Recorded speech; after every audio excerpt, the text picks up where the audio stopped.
with fiber animals. I've always had a hobby farm, had horses and pygmy goats and rabbits and all kinds of fun things for the kids who are now grown. But a friend called once, desperate to find a good home for some of her goats. Her husband was ill and she couldn't take care of them anymore.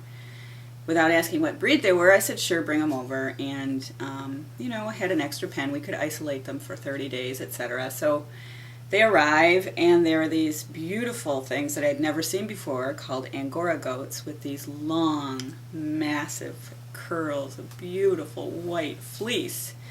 And I had no idea what to do with them. So I called another friend, very desperately trying to figure out what their needs were.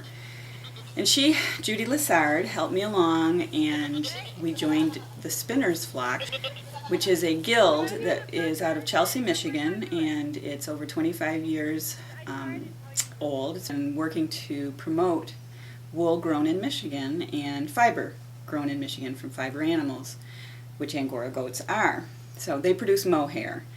And Judy encouraged me to go along and bring my wool to sell, and everybody was nuts about it.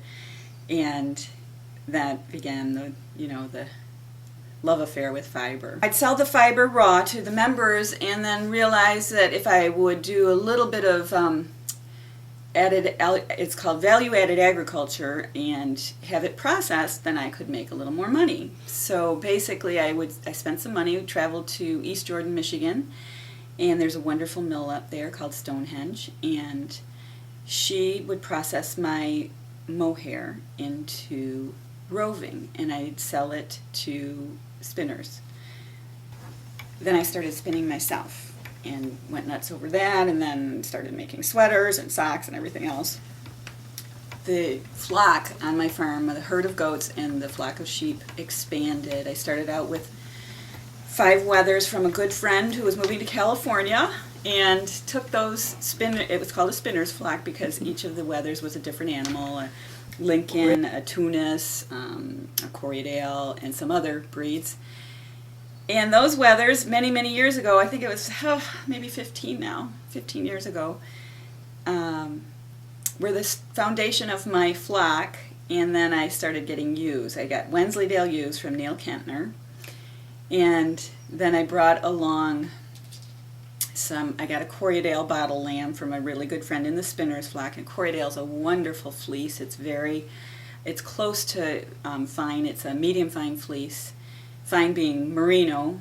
And I discovered that as I started processing and mixing my rovings with mohair and Angora rabbit, and I'd buy alpaca from friends and llama from friends and mix it in with the wool, people started to ask me for a finer fleeced wool, and I have a tendency also to spin a finer fleeced wool only because my customers ultimately like that. It feels really good against their skin. Fleece is determined by micron count, and a fine fleece is between 21 and 18 and 21, and then above that is called medium fleece.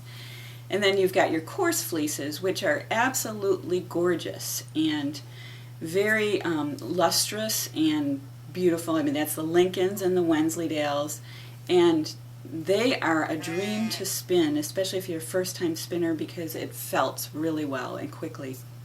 As a matter of fact, a ball of roving of a pure Wensleydale, if you carry that ball around to some meetings and don't sell it right away, within 6 months, that ball, and that's only 6 meetings of back and forth, that ball will have felted on its own, and you'll have to pull it apart and start trying to spin it very carefully.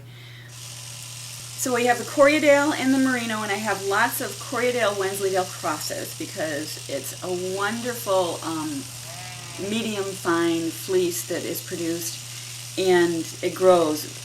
Wensleydales you have to shear twice a year because the locks grow so long. They're the locks that are used for Santa Claus beards, Cotswolds and Wensleydales. And so you shear twice a year, and then you get this really nice, wonderful wool. So I kept all the ewes that were crosses and found homes for the wethers. This year we bought Czar, and he's a Merino Ram, a black registered natural color ram. He's absolutely gorgeous with these nice curly horns. He's gorgeous.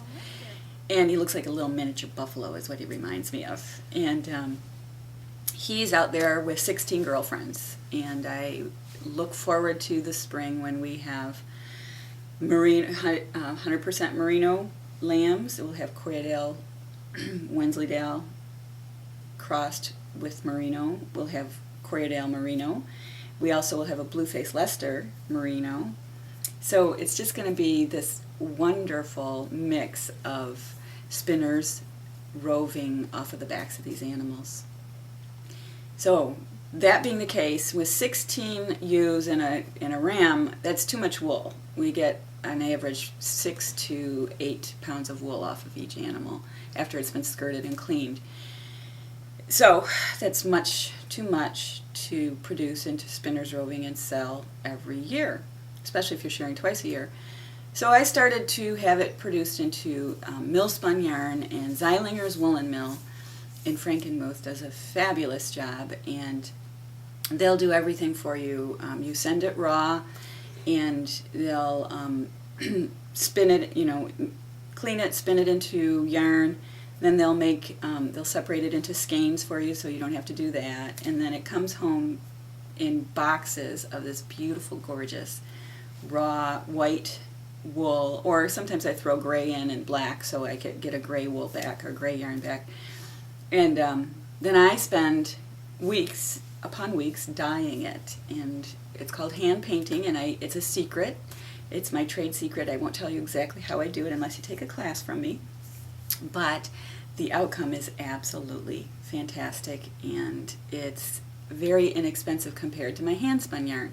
I sell hand spun yarn for $10 an ounce, and that means you end up paying about almost $300 for hand spun yarn if you want to make a sweater. If you want to buy the mill spun yarn, it's $16 a skein, and that's about $160 to make a sweater from Michigan wool, grown in Michigan, hand painted, and unique, one of a kind, because each of my batches is done at 10 skeins at a time, which will make a sweater, and then that's it. No one else is ever going to have that pattern, and it's unique, and it's all yours.